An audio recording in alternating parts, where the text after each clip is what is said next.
प्यारे बच्चों, BDS platform पर एक बार पुनः आपका हार्दिक स्वागत है। देखिए बेटा, सीधे ही अपन 12th क्लास की ज्योग्राफी के लिए चलते हैं। ठीक है, 12th क्लास के लिए याद रखना बेटा, आपको दूसरा चैप्टर स्टार्ट किया हुआ है, प्रवास, प्रवास के प्रकार, प्रवास के कारण और प्रवास के परिणाम। ठीक है, अब इससे नेक्स्ट जो पहले वीडियो गई है बेटा, उसमें जो हमने आपको प्रश्न बताया था, समझ में आ गया? वीडियो जो आपके लिए आई थी करंट में, उस करंट वीडियो के अंदर जो आपका लास्ट क्वेश्चन था वो था बेटा कि अनाकर्षक क्षेत्र किसे कहते हैं। ठीक है ना, तो अनाकर्षक क्षेत्र किसे कहते हैं, सीधे ही अपने सिलेबस पे चलते हैं, टॉपिक पर चलते हैं। ठीक है बेटा, तो देखना बेटा, क्वेश्चन था आपका कि अनाकर्षक क्षेत्र, अनाकर्षक क्षेत्र,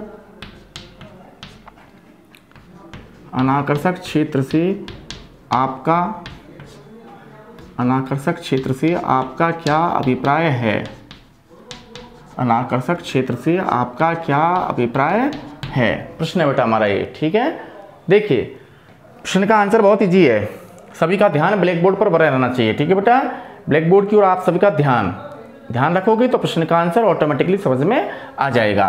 प्रश्न है बेटा हमारा, अनाकर्षक क्षेत्र किसे कहते हैं। भैया देखना बेटा, ये अपने आप में याद रखना बेटा, वे क्षेत्र होते हैं। मान लो ये क्षेत्र हो गया, ठीक है, और ये अपने आप में रखना बेटा, वह क्या होता है, क्षेत्र जी। यह अपने आप में वह क्या होता है बेटा, क्षेत्र होता है जो व्यक्ति को, या कहें तो बेटा व्यक्तियों को, या व्यक्ति को अपनी ओर क्या नहीं करता है, व्यक्तियों को अपनी ओर लिख देना बेटा, क्या नहीं करता है, आकर्षित नहीं करता है। क्या नहीं करता है, आकर्षित नहीं करता है। ठीक है ना, तो यही परिभाषा है अनाकर्षक क्षेत्र की, है ना। इधर देखना बेटा, तो भैया ये क्षेत्र है कौन सा है, आप ध्यान दीजिए। यह क्षेत्र ऐसा है जिसमें याद रखना बेटा, व्यक्तियों की जीवन को बराबर क्या बनी हुई है, असुरक्षा बनी हुई है। क्या बनी हुई है, असुरक्षा बनी हुई है। या कहूँ तो बेटा इस क्षेत्र में बराबर क्या फैली हुई है, अशांति फैली हुई है। समझ में आ गया? शांति का मतलब हिंसा फैली हुई है, जातिवाद को लेकर लोग लड़ रहे हैं, समझ में आ गया, सांप्रदायिकता को लेकर, अलगाववाद को लेकर, समझ में आ गया। या कहूँ तो बेटा इस क्षेत्र के अंदर लगभग मैं कहूँ तो बेटा, कहूँ तो कोई ना कोई जैसे कोई राजनीतिक समस्या का मतलब, जैसे मैं बात करूँ बेटा, सबसे बड़ी गतिविधि है आतंकवाद, जो है आतंकवाद की गतिविधि जो है क्या पाई जाती है, लिप्त पाई जाती है, या आतंकवादी क्षेत्र है यहाँ, समझ में आ गया। तो आतंकवादी जो है लगातार यहाँ इस क्षेत्र को कैसा बनाए हुए हैं, अशांत बनाए हुए हैं, समझ में आ गया। इसके अलावा असुरक्षा बनी हुई है। या बात करूँ तो बेटा इस क्षेत्र में यह रखना बेटा, यह रखना कोई भी बात हो सकती है। या कहूँ तो बेटा बराबर क्या पाया जाता है, पर्यावरण प्रदूषण पाया जाता है। या कहूँ तो बेटा ये अपने आप में, याद रखना बेटा, अपने आप में कैसी वस्ती है, मलिन वस्ती। कैसी है बेटा, मलिन वस्ती। या इसी को मैं अगर यूँ कहूँ तो बेटा ये अपने आप में कैसी वस्ती है, गंदी वस्ती। समझ में आ गया। आगे निकालें बेटा, तो यहाँ जैसे मैं कहूँ बेटा, जल जो है इस क्षेत्र में कैसा पाया जाता है, प्रदूषित पाया जाता है, जल प्रदूषण। या बात करो बेटा इस क्षेत्र में व्यक्ति के अपने जो याद रखना बेटा कौन से अधिकार होते हैं, मौलिक अधिकार होते हैं। इन मौलिक अधिकारों का भी याद रखना बेटा क्या पाया जाता है, हनन पाया जाता है। तो व्यक्ति, तो भैया अगर आपको कोई ऐसा स्थान दिख रहा है जहां इनमें से किसी भी एक प्रकार की क्या पाई जाती है बेटा, समस्या पाई जाती है, तो ऑटोमेटिकली याद रखना बेटा ये क्षेत्र व्यक्ति के लिए क्या हो जाता है, आकर्षित नहीं करता है। समझ में आ गया। व्यक्ति जो है अपना उल्टा यहां से स्थान छोड़ करके किसी अन्यत्र दूसरे स्थान की ओर क्या करता है, गमन करता है। समझ में आ गया। तो अनाकर्षक क्षेत्र का मतलब क्या होता है कि यानी कि याद रखना बेटा ये अपने आप में वे क्षेत्र होते हैं जो व्यक्ति को अपनी ओर क्या नहीं करते हैं, आकर्षित नहीं करते हैं। समझ में आ गया। गंदी वस्ती या मलिन वस्ती, जहां पर्यावरण प्रदूषण पाया जाता है, जहां लोगों के जीवन माल को कहीं तो बेटा असुरक्षित पाए जाते हैं, कहीं तो बेटा इनको असुरक्षा बनी हुई है। समझ में आ गया। सुविधाओं का स्तर निम्न पाया जाता है, पर्यावरण प्रदूषण पाया जाता है, अशांत प्रिय क्षेत्र होता है, हिंसा पाई जाती है, समझ आ गया, आतंकवाद पाया जाता है, सांप्रदायिकता पाई जाती है, भाषा को लेकर लोग लड़ रहे हैं, जाति को लेकर के लोग लड़ रहे हैं। समझ में आ गया। आगे देखना बेटा, पर्यावरण प्रदूषण पाया जाता है। तो ये ऐसे क्षेत्र होते हैं जो व्यक्ति को अपनी ओर क्या नहीं करते हैं, आकर्षित नहीं करते हैं। तो सीधी सीधी परिभाषा जो है बेटा, मैंने आपको शायद पिछली वीडियो में भी इस प्रश्न का आंसर जो है हल्का सा समझा दिया था, लेकिन आंसर आप सभी अब अपनी नोटबुक में नोट करना बेटा, है ना, कि अनाकर्षक क्षेत्र कौन से होते हैं। लिख देना बेटा, ये वे क्षेत्र, ये वे क्षेत्र होते हैं, ये वे क्षेत्र होते हैं जो व्यक्ति या व्यक्तियों को, बात एक है, ठीक है ना, जो व्यक्ति या किनको बेटा, व्यक्तियों को, जो व्यक्ति या व्यक्तियों को अपनी ओर लिख देना बेटा, क्या नहीं करते हैं, आकर्षित आकर्षित नहीं करते हैं। क्या नहीं करते हैं बेटा? आकर्षित नहीं करते हैं। लिख देना बेटा, क्या कहलाते हैं? अनाकर्षक क्षेत्र कहलाते हैं। ठीक है, यहाँ तक उतार लीजिए। इसके जस्ट बाद जो मैं आपको प्रश्न बता रहा हूँ, ध्यान दीजिएगा बेटा, आपके प्रवास वाले चैप्टर में प्रश्न बन जाता है कि कौन सा परिवर्तन? दिक् परिवर्तन। देखना ब्लैक बोर्ड की ओर ना, कि दिक् परिवर्तन, दिक् परिवर्तन। प्रश्न को आगे बढ़ाइए बेटा, कि दिक् परिवर्तन किसे कहते हैं? दिक् परिवर्तन किसे कहते हैं, है ना? दिक् परिवर्तन को या दिक् परिवर्तन का आंसर आप सभी को लिखाने से पहले मैं दिक् परिवर्तन को पहले क्लियर करूंगा कि आपको इस प्रश्न का आंसर माइंड में बैठना चाहिए कि दिक् परिवर्तन इसे कहते हैं। समझ में आ गया? तो दिक् परिवर्तन का आंसर जो है पहले मैं आपको समझाऊंगा, उसके बाद में फिर बताऊंगा कि ये लिखना आपको दिक् परिवर्तन का आंसर। ठीक है ना? तो दिक् परिवर्तन क्या होता है, एक बार पुनः आप सभी का बेटा ध्यान ब्लैक बोर्ड की ओर। देखना बेटा कि दिक् परिवर्तन का मतलब क्या होता है। मान लो बेटा ये बीचों बीच, है ना, ये बीचों बीच मान लो बेटा कोई नगरीय क्षेत्र है। क्या है भाई? नगरीय क्षेत्र है या कोई नगर है, या कहूँ तो बेटा मैं सीधा सीधा कहूँ तो मैंने यहाँ कोई रख दिया महानगर। क्या रख दिया बेटा?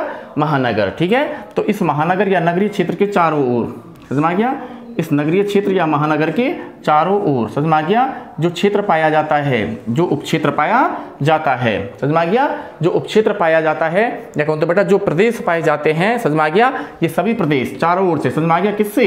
बोलो बेटा, किससे? महानगर से। किससे बेटा? महानगर से या नगरीय क्षेत्र से क्या होते हैं? जुड़े हुए होते हैं। समझ में आ गया? ये लो साहब, जोड़ दिया चारों ओर से जो भी आपके बेटा क्या निकले हैं? उपनगरीय क्षेत्र निकले हैं, या कहूँ तो बेटा उपक्षेत्र निकले हैं। समझ में आ गया? जो भी प्रदेश निकले हैं चारों तरफ से, किसके चारों तरफ से? किसी महानगर या नगरीय क्षेत्र के चारों तरफ से। समझ में आ गया? तो ये नगरों के चारों ओर या महानगरों के चारों ओर या जो भी प्रदेश पाए जाते हैं, समझ में आ गया, इन्हीं को कहा जाता है पृष्ठ प्रदेश। क्या कहा जाता है? पृष्ठ प्रदेश कहा जाता है। नगरों के चारों ओर स्थित प्रदेशों को पृष्ठ प्रदेश कहा जाता है। और ये पृष्ठ प्रदेश जो है याद रखना बेटा, कौन से क्षेत्रों से जुड़े होते हैं? नगरीय क्षेत्र या नगरों या महानगरों से जुड़े हुए रहते हैं। समझ में आ गया? तो होता क्या है दिक् परिवर्तन में? समझ में आ गया कि नगरीय क्षेत्रों के, याद रखना बेटा, कौन से प्रदेशों से? कौन से प्रदेशों से? पृष्ठ प्रदेशों से। इधर देखो ब्लैक बोर्ड की ओर बेटा, पृष्ठ प्रदेशों से। ठीक है, तो नगरीय क्षेत्रों के कौन से प्रदेशों से? ये जो आपको बताया था मैंने आपको, चारों ओर जो प्रदेश पाए जाते हैं, चारों ओर जो उपनगरीय क्षेत्र पाए जाते हैं, चारों ओर जो उप प्रदेश पाए जाते हैं, है ना बेटा, इन पृष्ठ प्रदेशों से कहाँ की ओर? नगरीय क्षेत्रों की ओर। समझ में आ गया? और नगरीय क्षेत्रों के पृष्ठ प्रदेशों से, समझ में आ गया, लोगों के द्वारा होने वाले, ठीक है, लोगों के द्वारा होने वाले, याद रखना बेटा इसको, काय को भाई? दैनिक स्थानांतरण को। काय को भाई? दैनिक स्थानांतरण को ही क्या कहा जाता है? दिक् परिवर्तन कहा जाता है। जैसा कि नगर या महानगर के चारों ओर जो आपने क्या निकाले हैं बेटा? उपनगरीय क्षेत्र निकाले हैं, या जो भी आपने क्या निकाला है? पृष्ठ प्रदेश निकाला है। इन पृष्ठ प्रदेशों से लोग जो है क्या करते हैं बेटा? अपने रोजगार को प्राप्त करने के लिए सुबह आते हैं और शाम को वापस घर पहुंच जाते हैं। समझ में आ गया? वापस अपने कहाँ पहुंच जाते हैं? निज निवास की ओर पहुंच जाते हैं। समझ में आ गया? बोलो।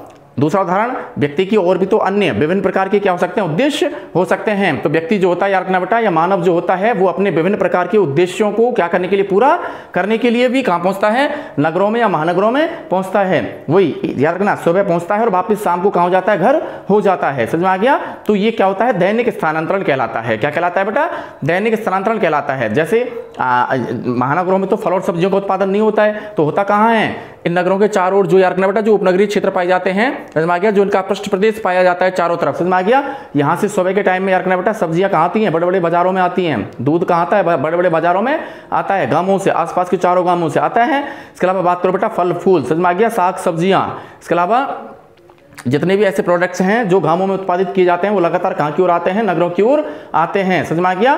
तो इसका मतलब क्या हुआ कि ये पृष्ठ प्रदेश जो है याद रखना बेटा, किनसे जुड़े होते हैं? नगरीय क्षेत्रों से जुड़े होते हैं। समझ में आ गया? अब सब्जी बेचने वाला अगर सब्जी लेके आएगा अपनी, समझ में आ गया, कोई किसान सब्जी लेके आएगा तो सब्जी बेच करके पुनः कहाँ पहुंचेगा? समझ में आ गया? अपने वापस घर पे पहुंचेगा। तो लेकिन इसका स्थानांतरण जो है क्या कहलाएगा? दैनिक स्थानांतरण। समझ में आ गया बेटा? क्या कहलाएगा? दैनिक स्थानांतरण। इस एग्जाम्पल को आप ऐसे भी डाल सकते हो, जैसे मान लो स्वयं अपने बेटा अपन उदाहरण डाल देते हैं कि अपना जो कस्बा है खेरली के ऊपर ही डाल देते हैं। ठीक है बेटा? काय के ऊपर डाल देते हैं?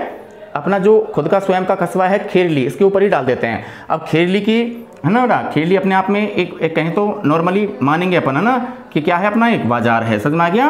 और चारों ओर, खेड़ी के चारों ओर, समझ में आ गया, यहाँ इसके चारों ओर जो भी क्षेत्र पाए जाते हैं ये इसके कहलाते हैं पृष्ठ प्रदेश, समझ में आ गया। या कहें तो बेटा ये उप प्रदेश कहलाते हैं, समझ में आ गया। चारों ओर आप देखते हुए होंगे, खेड़ी के चारों ओर, समझ में आ गया, जहाँ दूर दूर तक गांव पाए जाते हैं उन सब के लिए बाजार बराबर कहाँ लगता है, खेड़ी के अंदर लगता है। तो सभी लोग जो है कहीं ना कहीं आप देखते होंगे बेटा रोजगार के लिए भी, समझ में आ गया, या अपनी आवश्यकताओं को क्या करने के लिए, पूरा करने के लिए, या विभिन्न उद्देश्यों को पूरा करने के लिए, समझ में आ गया, या साग सब्जियों को बेचने के लिए भी, या अपनी फसलों को क्या करने के लिए, बेचने के लिए भी, समझ में आ गया। इन लोगों का याद रखना बेटा कहां से, उपनगरीय क्षेत्रों से, या कहूं तो बेटा उप क्षेत्रों से, या उप प्रदेशों से, या कहूं तो बेटा पृष्ठ प्रदेशों से। कहां की ओर, एक बड़े नगर की ओर बराबर एक महानगर की ओर, या नगर की ओर, या नगरीय क्षेत्रों की ओर क्या होता है, आगमन होता है। सुबह आते हैं और वापस शाम को कहां हो जाते हैं, अपने घर की ओर रवाना हो जाते हैं। दैनिक स्थानांतरण होता है, ठीक है ना। तो निकालिए बेटा आंसर, लिख दीजिए दिक् परिवर्तन का आंसर क्या होगा, है ना। तो दिक् परिवर्तन का आंसर अपने आप में इजी है बेटा, निकाल देना नगरीय क्षेत्रों के पृष्ठ प्रदेशों से, ठीक है। नगरीय क्षेत्रों के कौन से प्रदेशों से बेटा, पृष्ठ, नगरीय क्षेत्रों के पृष्ठ प्रदेशों से। उतारो बेटा आगे, लोगों, नगरीय क्षेत्रों के मैंने बात की थी बेटा काय की, पृष्ठ प्रदेशों की, ठीक है ना। तो नगरीय क्षेत्रों के पृष्ठ प्रदेशों से लोगों का, ठीक है, लोगों का। आगे लिखो बेटा कौन सा स्थानांतरण ही, बताया था ना मैंने आपको, दैनिक स्थानांतरण ही, ठीक है।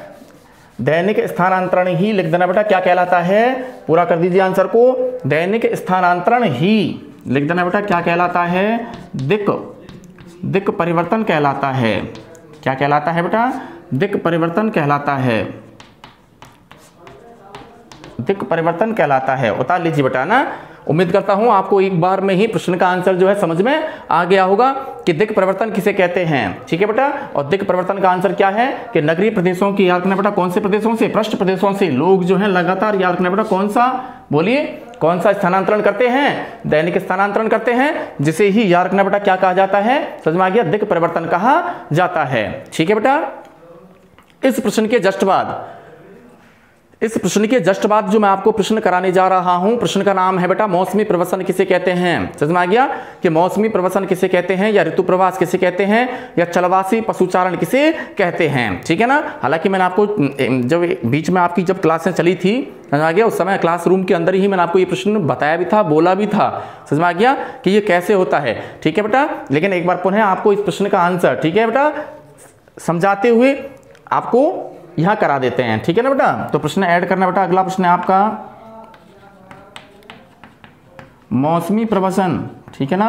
कौन सा प्रवसन, मौसमी प्रवसन, इसी को ऑब्लिक लगा के लिखना बेटा, कौन सा प्रवास, ऋतु प्रवास, ऑब्लिक इसी को लिखना बेटा क्या, चलवासी, इसी को कहा जाता है चलवासी पशुचारण। क्या कहा जाता है बेटा, चलवासी पशुचारण। से लिखना बेटा आगे, से आपका, ठीक है, से आपका क्या, ठीक है ना बेटा, से आपका क्या अभिप्राय है। बहुत सारे बच्चों को तो प्रश्न का आंसर आ भी गया होगा दिमाग में, आ गया कि नहीं आया, ठीक है, कि चलवासी पशुचारण या ऋतु प्रवास किसे कहते हैं, या कहें तो बेटा इसी का आगे निकालें। तो मैंने कहा बेटा आपको कि चलवासी पशुचारण, ऋतु प्रवास या मौसमी प्रवसन किसे कहते हैं, ठीक है ना। अब देखिए बेटा प्रश्न का आंसर, ठीक है। देखिए बेटा मैं पहले आपको बता देता हूं कि इस प्रश्न का आंसर थोड़ा सा मैं आपको लिख के बता ही देता हूं कि ये आंसर बनेगा, ठीक है ना। तो चलवासी प्रवसन जो है सबसे पहले देखना कहां देखने को मिलता है, ठीक है। प्रश्न में देखना, इधर देखो, मौसमी प्रवसन यानी कि प्रवास जो है मौसम के अकॉर्डिंग होता है, मौसम के अनुरूप होता है। ऋतु प्रवास का मतलब कहीं ना कहीं ऋतुओं के अनुसार ये जो है बेटा याद रखना क्या देखने को मिलता है, प्रवास देखने को मिलता है। इसके जस्ट बाद आगे देखना क्या लिखा हुआ है, चलवासी पशुचारण, समझ में आ गया। तो ये जो प्रवास है मुख्यतः याद रखना बेटा चलवासी लोगों में जो है बेटा देखने को मिलता है। और चलवासी लोग क्या करते हैं, बताया था मैंने आपको, क्या करते हैं कि चलवासी लोग जो होते हैं अपने पालतू पशुओं को, समझ में आ गया, क्या करने के लिए, चारागाह के लिए, समझ में आ गया, कहाँ ले जाते हैं, याद रखना बेटा कौन सी ऋतु आने पर, ग्रीष्म ऋतु आने पर तो कहाँ ले जाते हैं, पर्वतों के उच्च वाले भागों की ओर ले जाते हैं। और जैसे ही पुनः याद रखना बेटा कौन सी ऋतु का आगमन होता है, ग्रीष्म ऋतु का आगमन होता है। समझ में आ गया। जैसे ही याद रखना बेटा कौन सी ऋतु का, शीत ऋतु का। कौन सी ऋतु का, शीत ऋतु का आगमन होता है तो ये अपने पालतू पशुओं को पुनः, समझ में आ गया, पर्वतों के उच्च भागों से तटीय मैदानी भागों, समझ में आ गया, कौन से भाग, तटीय मैदानी भागों की ओर ले आते हैं। ये पर्वतों के जो तलहटी वाले भाग होते हैं, निम्न भाग होते हैं, वहां की ओर ले आते हैं। तो क्या सुना आपने, दोबारा सुनना बेटा कि चलवासी लोग जो होते हैं अपने बेटा किनको, बेटा पालतू पशुओं को, समझ में आ गया, ग्रीष्म ऋतु के आने पर तो कहां ले जाते हैं, पर्वतों के उच्च भागों की ओर, पर्वतों की उच्च चोटियों की ओर, समझ में आ गया। जबकि जैसे ही याद रखना बेटा कौन सी ऋतु का आगमन होता है, शीत ऋतु का आगमन होता है, तो यही चलवासी लोग जो हैं अपने किनको बेटा पालतू पशुओं को पुनः वापस कहां की ओर ले आते हैं, तलहटी भागों की ओर या पर्वतों के निम्न भागों की ओर, या कहूं तो बेटा तटीय मैदानी भागों की ओर ले आते हैं। समझ में आ गया। तो यही होने वाला प्रवास जो है कहीं ना कहीं ऋतुओं के अनुसार हो रहा है कि नहीं हो रहा है, अरे मौसम के अकॉर्डिंग हो रहा है कि नहीं हो रहा है, हो रहा है। तो इसे ही मौसमी प्रवर्सन या कहूं तो बेटा इसे ही ऋतु प्रवास कहा जाता है। और ये प्रवास जो है मुख्यतः याद रखना बेटा जम्मू एंड कश्मीर, समझ में आ गया, जम्मू एवं कश्मीर या कहूं तो बेटा पर्वतीय प्रदेशों में देखने को मिलता है। और इस प्रकार का प्रवास मुख्यतः, समझ में आ गया, करने वाली जो जनजातियां हैं, मैंने आपको बताया था है ना क्लासरूम में भी कि यार बेटा दो जनजातियां हैं हिमाचल प्रदेश के अंदर, एक तो है गद्दी, कौन सी बेटा, गद्दी, और एक है बकरवाल। समझ में आ गया।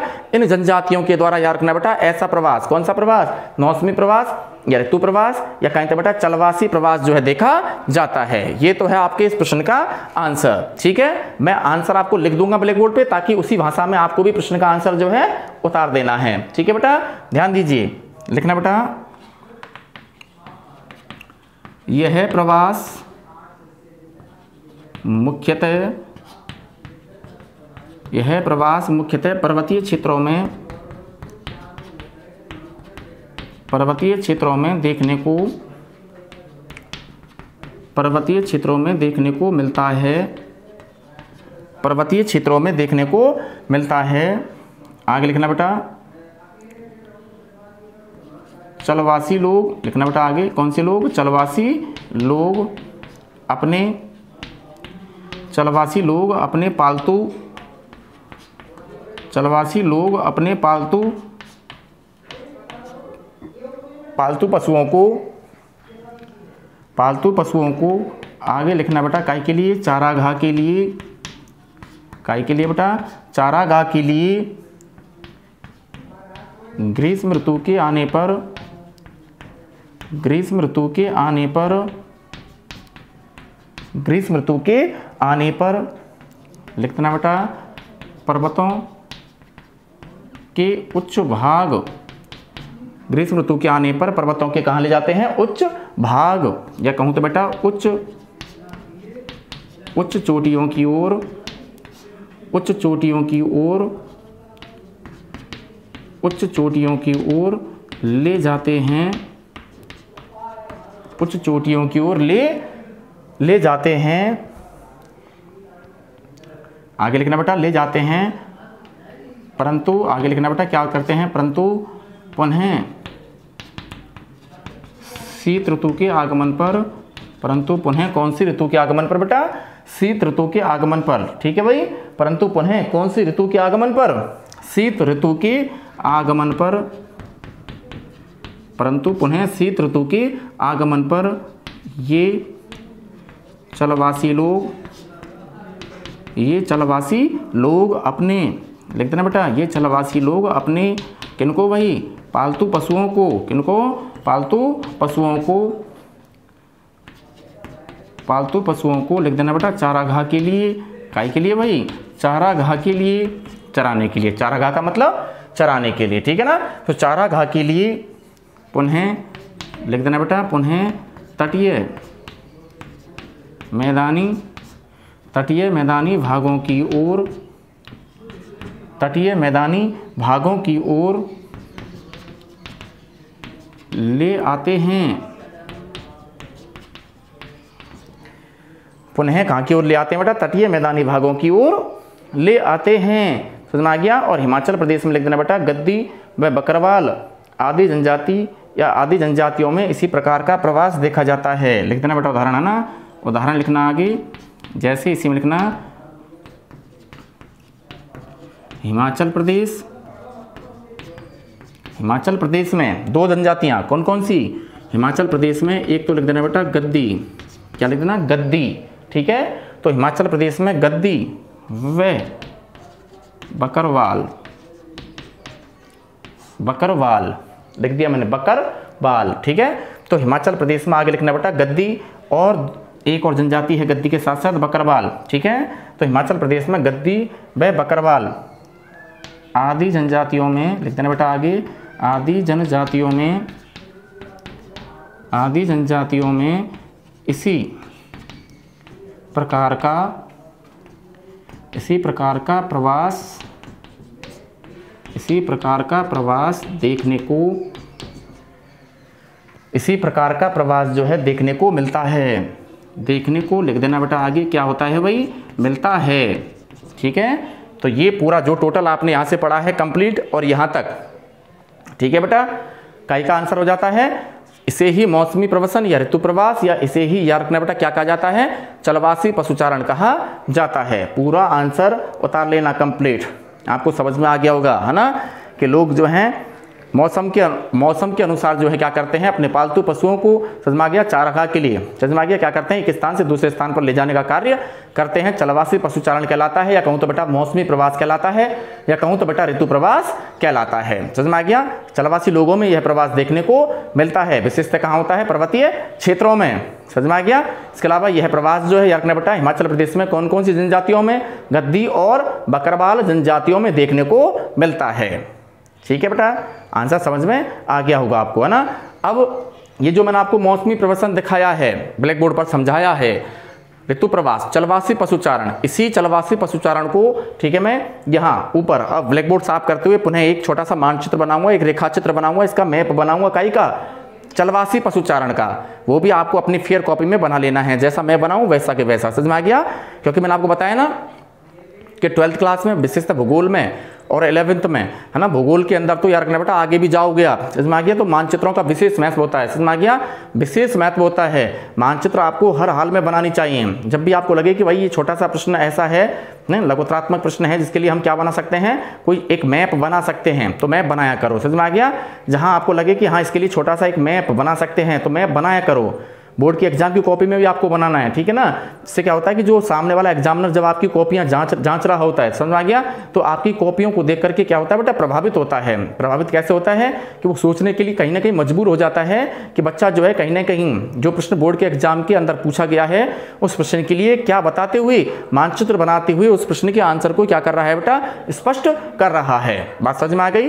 इसलिए मैप बनाना है छोटा सा हमें चलते चलते, ठीक है ना बेटा। काई के लिए ध्यान दीजिएगा, काई के लिए बेटा, मौसमी प्रवसन के लिए, ऋतु प्रवास के लिए, या कहूँ तो बेटा चलवासी पशुचारण के लिए। ठीक है, स्क्रीनशॉट ले लिया करो बेटा, ठीक है, ताकि मैं ब्लैक बोर्ड साफ भी कर दूं तो कोई प्रॉब्लम नहीं आवे। समझ में आ गया, स्क्रीनशॉट ले लिया करो, फिर जूम करके, समझ में आ गया, जूम करके मोबाइल की स्क्रीन को जूम करके आंसर देख लिया करो, पूरा कवर कर लिया करो। ठीक है बेटा, चलते हैं आगे, है ना। देखना बेटा, तो ये तो है बेटा आपका मौसमी प्रवसन, लेकिन मौसमी प्रवसन को मैं बताऊंगा बेटा आपको थोड़ा सा मानचित्र के जरिए कि इसके लिए कि हम कैसा मानचित्र बना सकते हैं मौसमी प्रवसन के लिए। देखना बेटा, सपोज करना बेटा ये हो जाती है आपका, या ये हो जाती है बेटा आपका पर्वतीय क्षेत्र। क्या हो जाता है बेटा, ये आपका पर्वतीय क्षेत्र हो गया, ठीक है, या पर्वतमाला हो गई, ठीक है ना। मैं बना देता हूँ, उसके बाद आप भी बना लेना, ठीक है ना। देखिए बेटा, ये हो गई आपकी पर्वतीय क्षेत्र, ठीक है। अब यहाँ से चलते हैं बेटा, ध्यान कीजिए, यहाँ से चलता है चलवासी लोग चलते हैं। यहाँ से कौन चलते हैं, चलवासी लोग या चलवासी पशुचारक, ठीक है ना। अब ये चलवासी लोग जो हैं याद रखना बेटा कौन सी ऋतु के आगमन पर, याद रखना बेटा ग्रीष्म ऋतु के आगमन पर। मैं लिख देता हूँ यहाँ पे, है ना, ये लिख दिया यहाँ पे, ग्रीष्म ऋतु के आगमन पर। कौन सी ऋतु के आगमन पर, ग्रीष्म ऋतु के आगमन पर, ठीक है। ये चलवासी लोग जो हैं ग्रीष्म ऋतु के आगमन पर अपने पालतू पशुओं को, ठीक है ना बेटा, अपने पालतू पशुओं को रखना बेटा पर्वतों की, याद रखना बेटा यहाँ लिख देना कौन से भागों की ओर, उच्च भागों की ओर। कौन से भागों की ओर, पर्वतों के उच्च भागों, या कहूँ तो बेटा पर्वतों की उच्च चोटियों की ओर ले जाते हैं, ठीक है। चलवासी लोग ग्रीष्म ऋतु के आगमन पर अपने पालतू पशुओं को चारागाह के लिए पर्वतों के उच्च भागों की ओर ले जाते हैं। समझ में आ गया होगा आपको, है ना बेटा। अब उल्टा करो इसका, ठीक है। अब हमें निकालनी है शीत ऋतु, है ना, और शीत ऋतु में हमें एरो कहाँ से, पर्वतों के उच्च भागों से कहाँ की ओर लेके आना है, तटीय मैदानी भागों की ओर लेकर आना है। समझ में आ गया? तो देखना बेटा, यहाँ हो गए आपके ये तटीय मैदानी भाग, इधर नीचे हो गए बेटा, लिख दिया मैंने यहाँ पे भी आपको ना, तटीय मैदानी भाग। और जैसे ही यार रखना बेटा, कौन सी ऋतु का आगमन होता है, लिख दो बेटा, शीत ऋतु का क्या होता है, आगमन होता है। तो मैंने ये दिखा दिया बेटा, ऊपर से एरो लाया बेटा, और ऊपर से एरो ला करके मैंने नीचे छोड़ दिया, ये एरो आ गया। अब ये एरो क्या कहना चाह रहा है, तो लिख देना बेटा, कौन सी ऋतु के आगमन पर, लिख देना बेटा, शीत ऋतु के आगमन पर, लिख दिया मैंने, है ना। और शीत ऋतु के आगमन पर जो चलवासी लोग हैं अपने पालतू पशुओं को, समझ में आ गया, चारागाह के लिए, है ना, पर्वतों के कौन से भागों से, उच्च भागों से, कहाँ की ओर, याद रखना बेटा, कहाँ की ओर, तटीय मैदानी भागों की ओर वापस ले आते हैं। समझ में आ गया?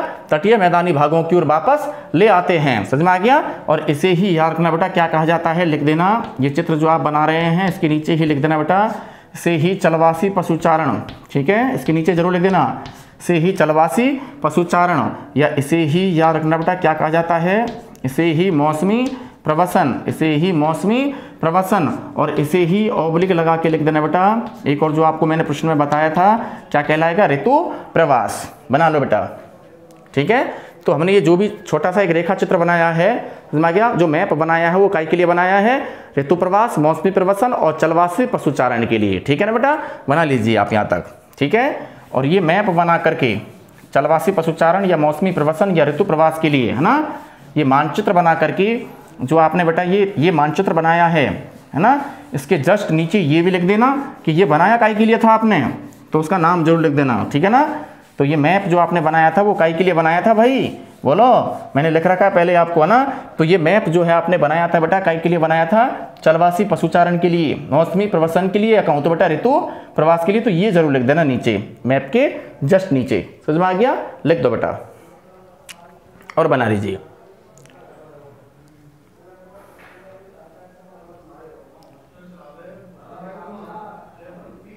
देखिए बेटा, इसी क्रम में बना लिया होगा आपने, स्क्रीनशॉट ले लिया करो, है ना, ताकि हम थोड़ा जल्दी से अगले प्रश्न पर जा सके, है ना बेटा।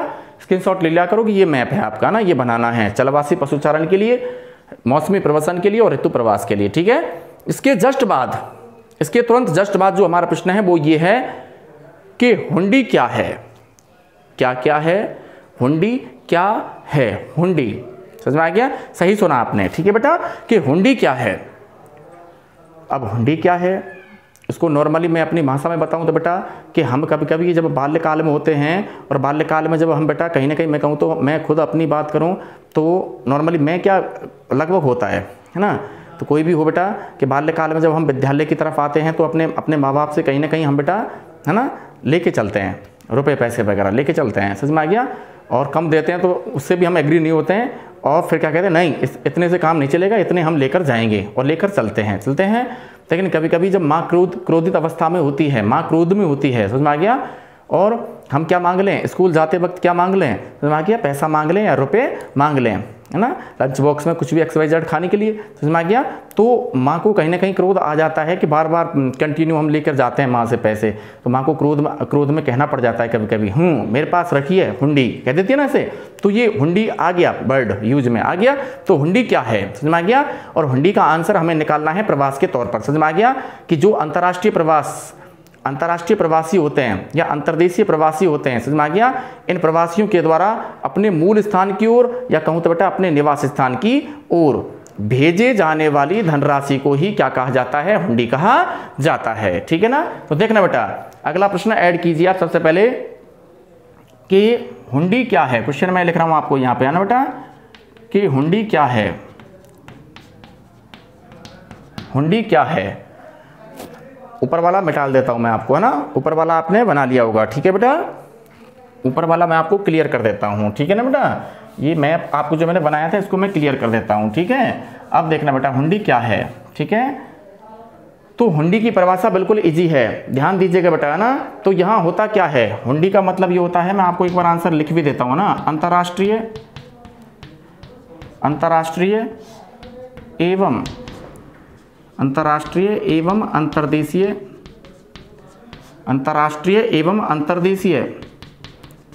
प्रवासियों द्वारा, अंतर्राष्ट्रीय एवं अंतर्देशीय प्रवासियों द्वारा अपने मूल स्थान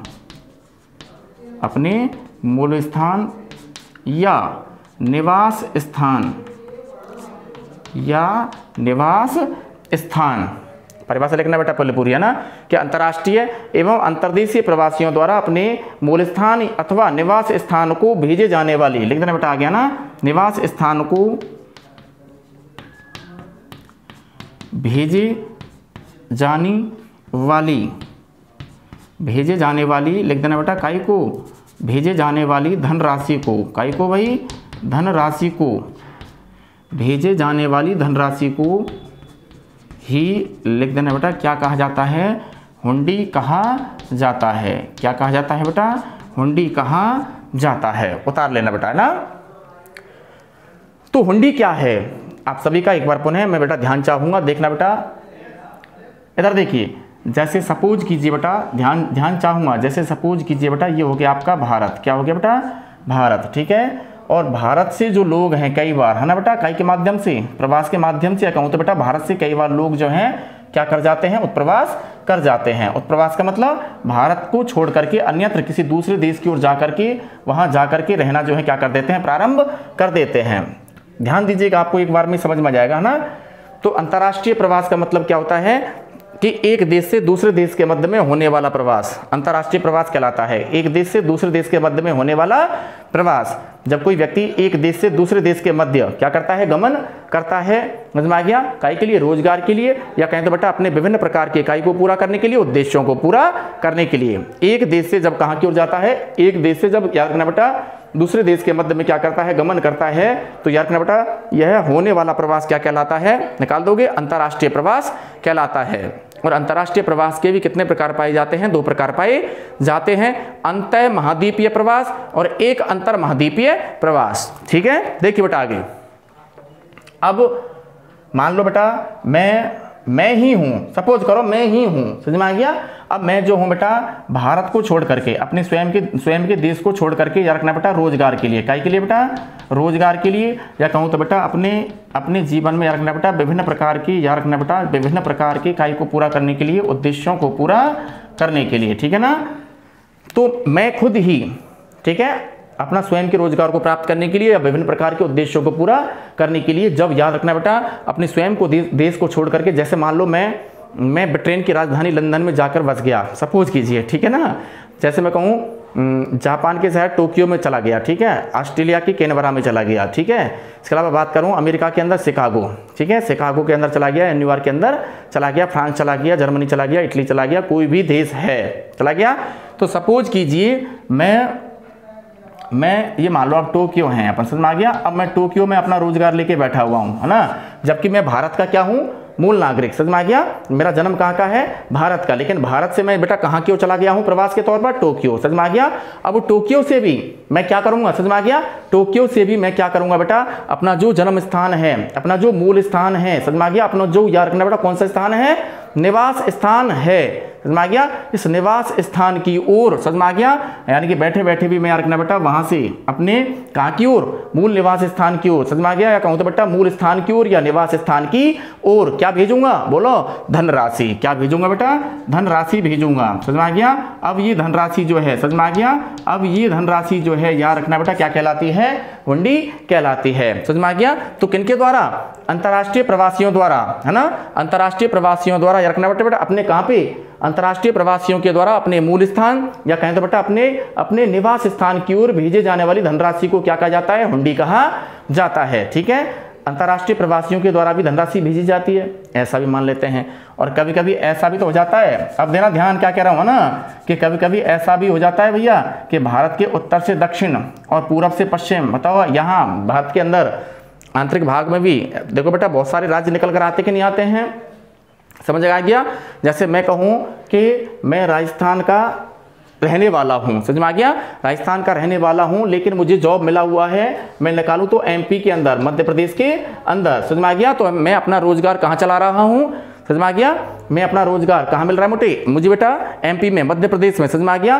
तो मैं रहने वाला तो कहाँ का हूँ, बोलो, मैं रहने वाला कहाँ का हूँ, राजस्थान का, मूल नागरिक हूँ, समझ में आ गया। जबकि मुझे रोजगार कहाँ मिला हुआ है, एमपी मध्य प्रदेश में, समझ में आ गया। तो मैं क्या करूंगा, समझ में आ गया, जहां मुझे रोजगार मिला हुआ है वहां से, समझ में आ गया, अपनी दोबारा से फिर वही बात आ जाती है, कहाँ की ओर, यानी कि एक राज्य से जब मैं रखना बेटा अपने कहाँ की ओर, अपने मूल राज्य का मतलब अपने मूल स्थान, समझ में आ गया, या अपने मूल निवास स्थान की ओर जब क्या भेजूंगा, धनराशि भेजूंगा। तो ये याद रखना बेटा, ये हुंडी जो है एक राज्य से दूसरे राज्य के मध्य में भी याद रखना बेटा किनके द्वारा, अंतर्देशीय प्रवासियों के द्वारा भेजी जाती है, समझ में आ गया। तो यहां सीधी सीधी परिभाषा है बेटा, हुंडी का मतलब क्या होता है कि अंतर्राष्ट्रीय एवं अंतर्देशीय प्रवासियों द्वारा अपने मूल स्थान, अपने कौन से स्थान बेटा, अपने मूल स्थान लिखा हुआ मैंने आपको, है ना, अपने मूल स्थान, और मूल स्थान के अलावा एक और लिख दिया मैंने बेटा आपको, निवास स्थान की ओर भेजे जाने वाली धनराशि को ही क्या कहा जाता है, निकाल देना बेटा, क्या कहा जाता है, हुंडी कहा जाता है। उतारो यहां तक, क्या कहा जाता है, हुंडी कहा जाता है। ठीक है, अगला क्वेश्चन देखना बेटा कि हुंडी या हुंडियों के, ठीक है, हुंडियों के कोई दो उपयोग बतलाइए, हुंडियों के कोई दो उपयोग बताइए।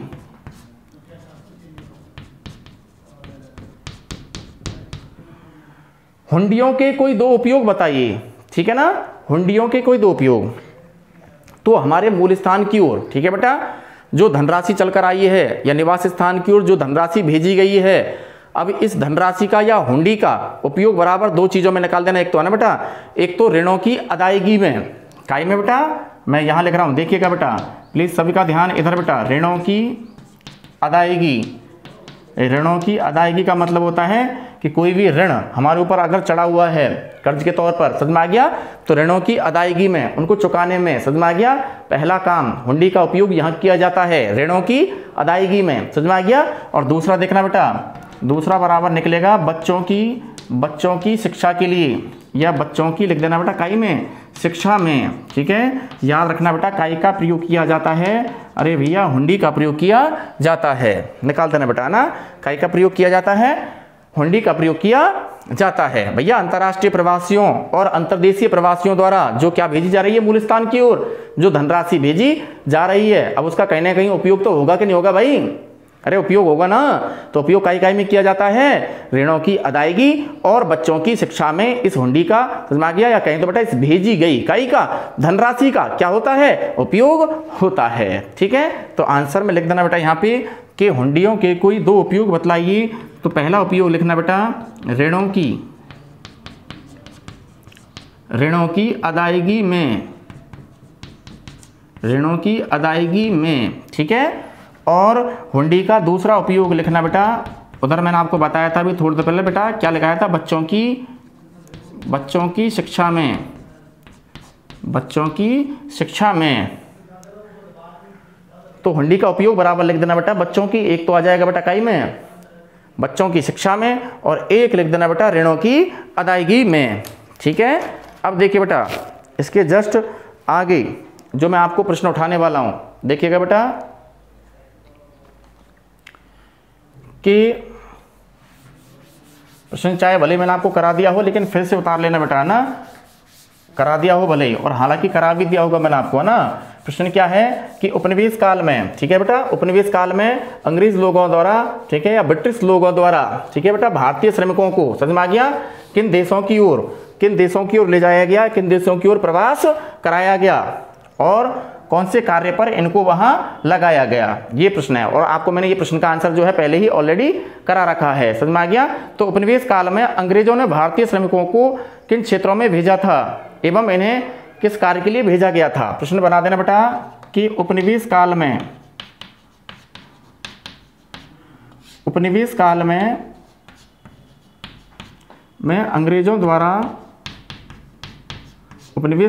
अंग्रेजों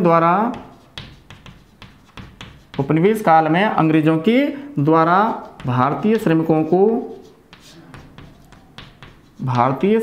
को उपनिवेश काल में लिखना बेटा अंग्रेजों के द्वारा किनको, भारतीय श्रमिकों को किन क्षेत्रों की ओर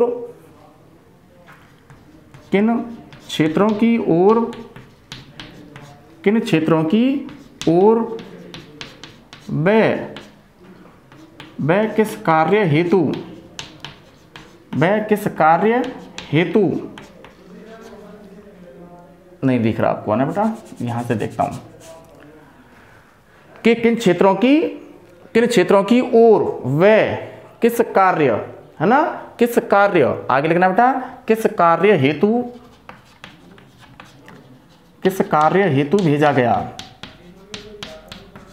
सुनिए बेटा, उपनिवेश काल का मतलब होता है कि जब, याद रखना बेटा, हमारा भारत देश, ठीक है ना बेटा, हमारा भारत देश, याद रखना बेटा, गुलाम था, और गुलाम भी किसका था बेटा, ब्रिटेन का। किसका था भाई, हमारा भारत देश, याद रखना बेटा, गुलाम किसका था, ब्रिटेन का। समझ में आ गया, ब्रिटेन का क्या था भाई, गुलाम था। यानी कि इन अंग्रेज लोगों ने, याद रखना बेटा, हमारे भारत देश पर लगभग, याद रखना बेटा, कितने वर्षों तक, लगभग 200 वर्षों तक हमारे भारत देश पर क्या किया, शासन किया। हमारे देश का, याद रखना बेटा, इसी शासन के दौरान इन्होंने कौन सा शोषण किया, आर्थिक शोषण किया। ठीक है, आर्थिक शोषण किया। हम भारतीयों पर इन्होंने लगातार क्या बरसाया, अत्याचार बरसाया। या कहें तो बेटा, जो हमारा भारत एक पहले क्या कहा जाता था बेटा, सोने की चिड़िया जो कहा जाता था। समझ में आ गया, इस भारत को इन्होंने लूट कर, समझ में आ गया, क्या कर दिया, खोखला बना दिया। ठीक है, जो भारत हमारा पहले क्या कहलाता था बेटा, सोने की चिड़िया कहलाता था, भारत को इन्होंने क्या कर दिया, खोखला कर दिया। पूरा धन, समझ में आ गया, पूरा हमारे जो बेटा देश के अंदर उद्योग धंधे थे, सब कुछ इन्होंने क्या कर दिया, चौपट कर दिया। और जितना भी धन था वो सबको कहां ले गए, अपने स्वयं के देश ब्रिटेन की ओर ले गए, या इंग्लैंड की ओर ले गए। समझ में आ गया। अब देखिए बेटा, तो उपनिवेश काल में, ठीक है, उपनिवेश काल में लिख देना, भले आंसर है ना, मैं सीधा ही लिख देता हूं आपको बेटा, है ना। उपनिवेश काल में किनके द्वारा, अंग्रेजों द्वारा। ठीक है, अंग्रेजों द्वारा याद रखना बेटा, भारत के विभिन्न क्षेत्रों, ठीक है, भारत के कहां से भाई, भारत के विभिन्न क्षेत्रों, और विभिन्न क्षेत्रों में मैंने आपको 2 राज्य सबसे ज्यादा बताए थे। एक तो उत्तर प्रदेश से, कहां से बेटा, एक तो उत्तर प्रदेश से, और एक प्लस में निकाल देना बेटा, कौन सा, बिहार। ठीक है, तो याद रखना बेटा, उपनिवेश काल में अंग्रेजों के द्वारा, है ना, अंग्रेजों के द्वारा भारत के कहां से, विभिन्न क्षेत्रों से, और विभिन्न क्षेत्रों में भी 2 राज्य कौन कौन से, उत्तर प्रदेश और बिहार से। उत्तर प्रदेश और कहां से बेटा, बिहार से। लिख देना बेटा, किनको, भारतीय श्रमिकों को। किनको बेटा, भारतीय श्रमिकों को लिख रहा हूं मैं, आ गया ना। और भारतीय श्रमिकों को लिखना बेटा कहां की ओर, भारतीय श्रमिकों को लिखना मॉरिशस। ठीक है, मॉरिशस के अलावा कैरिबियन देश, मॉरिशस के अलावा आगे लिखना बेटा कैरिबियन देश। कौन कौन से मैंने आपको बताए थे बेटा, एक तो है ट्रिनिडाड, कौन सा है, ट्रिनिडाड, टोबैगो, क्या जाएगा भाई, टोबैगो। ठीक है, कॉमा आगे निकालना बेटा, या बे लगा के लिख देना, क्या, गुयाना। क्या बेटा, गुयाना। फिर लिखना आगे बेटा, कोष्टक बंद करने के बाद में फिजी, क्या लिखना, फिजी। वे आगे लिखना बेटा, कौन सा, अफ्रीका, दक्षिणी अफ्रीका की ओर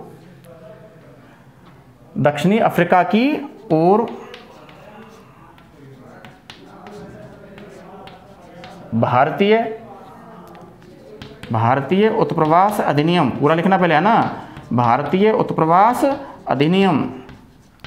और भारतीय उत्प्रवास अधिनियम को किसके नाम से भी जाना जाता है, गिरमिट एक्ट के नाम से भी जाना जाता है। तो भारतीय उत्प्रवास अधिनियम, जिसका नाम है, लिख देना बेटा, कौन सा एक्ट, गिरमिट एक्ट। भारतीय उत्प्रवास अधिनियम कौन सा एक्ट, गिरमिट एक्ट नामक, ठीक है, गिरमिट एक्ट नामक समयबद्ध काय के तहत, अनुबंध के तहत, गिरमिट एक्ट नामक समयबद्ध अनुबंध के तहत लिख देना बेटा, भारतीय श्रमिकों को, किनको भाई, भारतीय श्रमिकों को कौन सा कार्य, रोपण कृषि में कार्य कराने हेतु ले जाया गया। ये लो साहब, प्रश्न का आंसर कंप्लीट। स्क्रीनशॉट ले लीजिए बेटा, ठीक है ना। तो क्या प्रश्न था बेटा हमारा, कि उपनिवेश काल में अंग्रेजों द्वारा भारतीय श्रमिकों को, है ना, किन क्षेत्रों की ओर, क्षेत्र कौन कौन से आ गए, देख लो एक बार पहले, है ना। तो याद रखना बेटा उत्तर प्रदेश और बिहार से विशेषतः, है ना, उत्तर प्रदेश या बिहार से, या कहूँ तो बेटा भारत के जब विभिन्न क्षेत्रों से याद रखना बेटा अंग्रेजों द्वारा भारतीय श्रमिकों को जब ले जाया गया तो कहाँ क्यों ले जाया गया? मॉरिशस, ठीक है बेटा, मॉरिशस। इसके अलावा आगे देखना बेटा कैरिबियन देश कौन कौन से लिख दिया मैंने आपको, ट्रिनिडाड, ठीक है, ट्रिनिडाड के बाद में टोबैगो, टोबैगो के बाद में गुयाना, फिजी व दक्षिणी अफ्रीका, फिजी व दक्षिणी अफ्रीका की ओर याद रखना बेटा कौन से एक्ट के तहत, ये जरूर याद रखना, ठीक है ना। तो कौन से एक्ट के तहत बेटा? भारतीय उत्प्रवास अधिनियम, भारतीय उत्प्रवास अधिनियम जिसको कहा जाता है ग्रिमिट एक्ट, और भारतीय उत्प्रवास अधिनियम ग्रिमिट एक्ट नामक समयबद्ध अनुबंध के तहत, नामक समयबद्ध अनुबंध के तहत भारतीय श्रमिकों को याद रखना बेटा कौन से कृषि में कार्य कराने हेतु, ये भी मैंने आपको लिख दिया है बेटा कि रोपण कृषि में क्या कराने हेतु, कार्य कराने हेतु याद रखना बेटा कहाँ ले जाया गया? विदेशों की ओर ले जाया गया। कहें तो बेटा भारतीय श्रमिकों का क्या कराया गया? प्रवास कराया गया। क्लियर, ठीक है। यहाँ आगे चलकर आपको ये भी प्रश्न आएगा अगले चैप्टरों में, रोपण कृषि क्या है ना। तो रोपण कृषि क्या होती है? वैसे आपको मैं, है ना, मुंह से बोलकर ही बता रहा हूं कि रोपण कृषि का मतलब होता है कि ये लगभग अपने आप में याद रखना बेटा बागानी कृषि मानी जाती है, बागाती कृषि मानी जाती है। समझ में आ गया? रोपण कृषि, कौन सी कृषि? रोपण कृषि। जैसे भारत और श्रीलंका में चाय और कॉफी के क्या पाए जाते हैं? बागान पाए जाते हैं, रोपण कृषि है। क्या है बेटा? रोपण कृषि है, या बागाती कृषि है, या पेय फसलें हैं, ठीक है ना बेटा। अच्छा, उसके बाद में मैं आपको बताऊं कि रोपण कृषि में विस्तृत भूमि की क्या होती है? आवश्यकता होती है।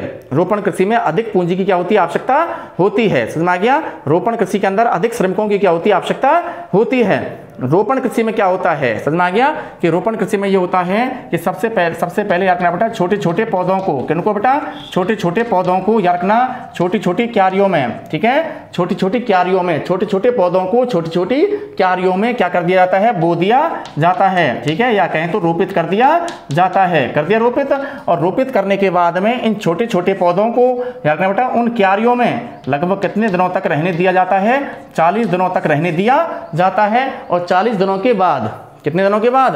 40 दिनों के बाद इन छोटे छोटे पौधों को, समझ में आ गया, इन छोटी छोटी क्यारियों से निकालकर किसी अन्यत्र दूसरे स्थान पर क्या कर दिया जाता है? रोपित कर दिया जाता है, जिससे ही याद रखना बेटा क्या कहा जाता है? रोपण कृषि कहा जाता है, ठीक है। तो रोपण कृषि के बारे में मैंने आपको एक्स्ट्रा नॉलेज दी है, समझ में आ गया। लेकिन हमारा तो प्रश्न क्या है कि उपनिवेश काल में अंग्रेजों द्वारा भारतीय श्रमिकों को किन क्षेत्रों की ओर व किस कार्य हेतु भेजा गया? आंसर उतार लेना बेटा यहां तक, ठीक है। यहां तक आंसर जो है कवर कर लेना बेटा, स्क्रीनशॉट ले लेना बेटा, यहां तक आ जाना चाहिए आपको प्रश्न का आंसर, ठीक है ना। अब ले लीजिए स्क्रीनशॉट आंसर का, लीजिए।